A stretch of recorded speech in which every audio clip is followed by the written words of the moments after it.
Le dialogue de Pierre et de Jésus que rapporte l'évangile de saint Benoît, patron de l'Europe, conclut le récit d'une parabole que vous connaissez bien, celle du jeune homme riche, mais aussi vertueux et religieux, puisqu'il observait tous les commandements et nourrissait une légitime curiosité pour la vie éternelle. Il ne s'était pas installé dans la richesse, il cherchait, au-delà de ses biens, le moyen de parvenir au royaume. Mais les paroles que lui adresse Jésus sont singulièrement exigeantes. 5 verbes pour indiquer le chemin de la perfection. 3 dans le sens du détachement. Va, vends, donne. 2 verbes dans le sens de l'attachement.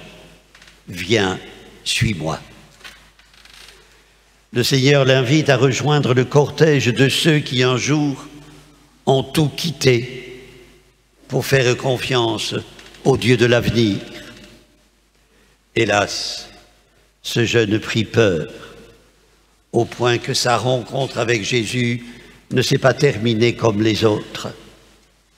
Dans les évangiles, ceux qui étaient venus le trouver avec une vraie question, une souffrance au corps et dans l'esprit, étaient repartis reconstruits, consolés, joyeux.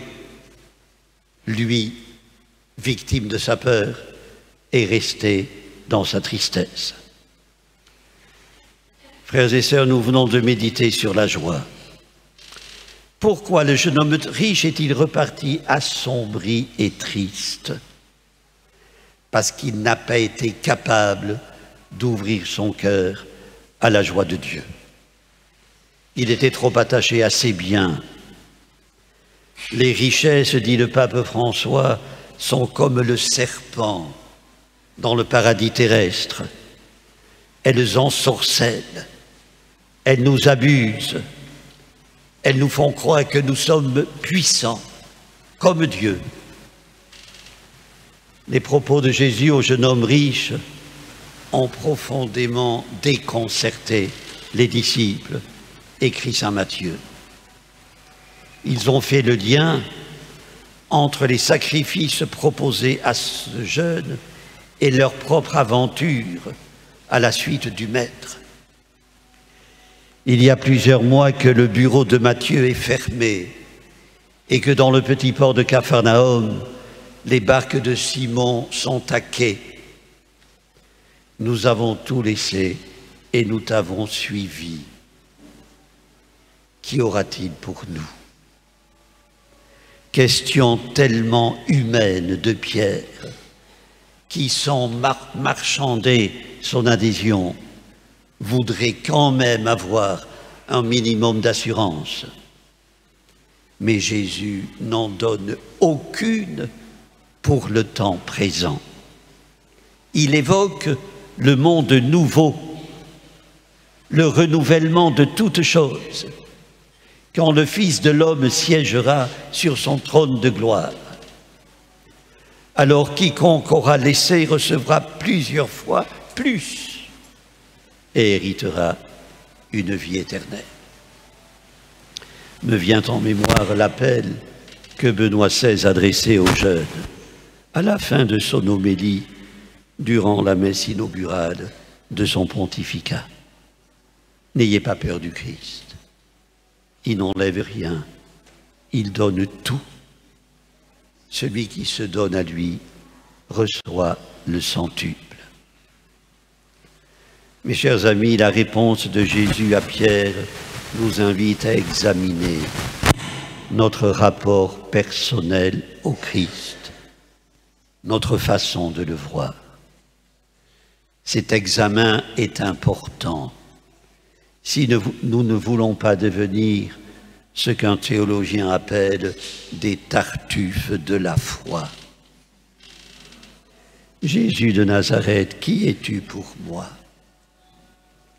La réponse n'a jamais été facile. Elle ne l'a pas été pour les disciples qui, voyant Jésus marcher sur les eaux, crurent qu'il s'agissait d'un fantôme. Elle ne l'a pas été pour Pierre qui, aussitôt après sa confession de foi, refusa d'accepter que le Fils de l'homme doive souffrir et mourir. Et nous, quand nous parlons de Jésus, de quel Jésus parlons-nous? Ne sommes-nous pas tentés de réduire le mystère du Christ à celui d'un frère aîné, un compagnon de route, un meneur charismatique, un maître de sagesse? Frères et sœurs, si l'on rencontre aujourd'hui tant de baptisés qui ne savent plus ce que c'est qu'être chrétien, n'est-ce pas d'abord parce qu'ils ne savent plus qui est Jésus-Christ? La réponse de Jésus à Pierre nous invite donc à réfléchir sur la place qu'occupe Jésus dans notre vie. Est-il ma richesse? Est-il mon trésor? Est-il celui qui rend mon existence plus féconde et plus heureuse? Qui à Dieu ne manque de rien, Dieu seul suffit, disait sainte Thérèse d'Avila. Nous le croyons, mais cette parole ne devient-elle pas de plus en plus étrange dans un monde qui croule sous les idoles? Tout est gagné en mettant Dieu à la première place. Tout risque d'être perdu quand on perd le sens de Dieu. Frères et sœurs, les mots qui disent Dieu, qui proclament la révélation de Dieu en Jésus-Christ, ne seront bien perçus, ne seront bien accueillis que si d'abord ils brûlent nos lèvres. Mission singulièrement exigeante pour les êtres limités que nous sommes. Nous sentons-nous indignes de témoigner? Savons-nous, disait saint Angèle de Foligno, que Dieu a déposé en chacun de nous un grand trésor? Frères et sœurs, laissons donc l'Esprit de Dieu nous faire considérer les autres comme des frères et sœurs qui attendent une parole qui réconforte et vivifie. Ne prétendons pas à la légère que ceux que nous rencontrons aux croisées des chemins sont tous indifférents. Dans le domaine de la foi, beaucoup sont plus curieux, plus préoccupés que nous ne le supposons. Soyons des témoins patients, discrets, courageux. Le continent européen a besoin de témoins disposés à annoncer l'Évangile comme une bonne nouvelle qui est plus juste que toutes les idées et toutes les idéologies.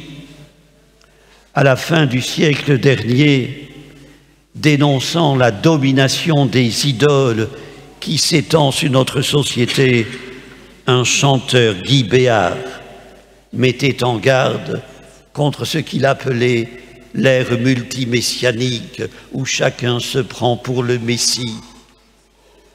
Une de ses chansons contenait cette mise en garde: « Te gourre pas de gourou ». Oui, frères et sœurs, ne nous trompons pas de Dieu. Rejetons l'idée d'un Christ qui ne serait qu'une fusée porteuse, une parmi d'autres, pour nous conduire à Dieu. Toutes les religions ne se valent pas. N'ayons pas peur d'affirmer notre identité. Ne nous trompons pas non plus d'évangile.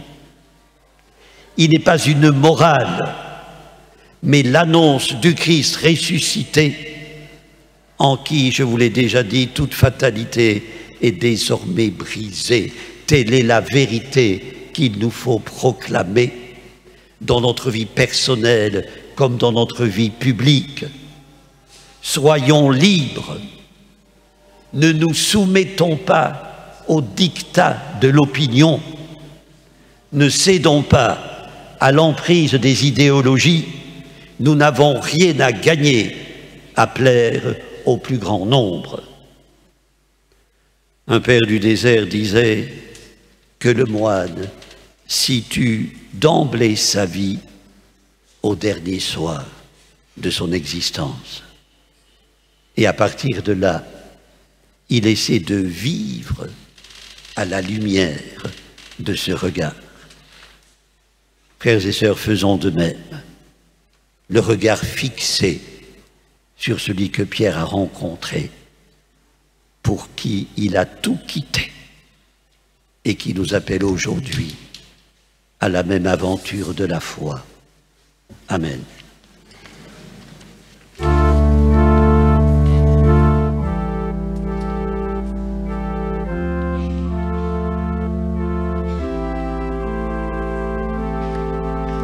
Vous venez d'entendre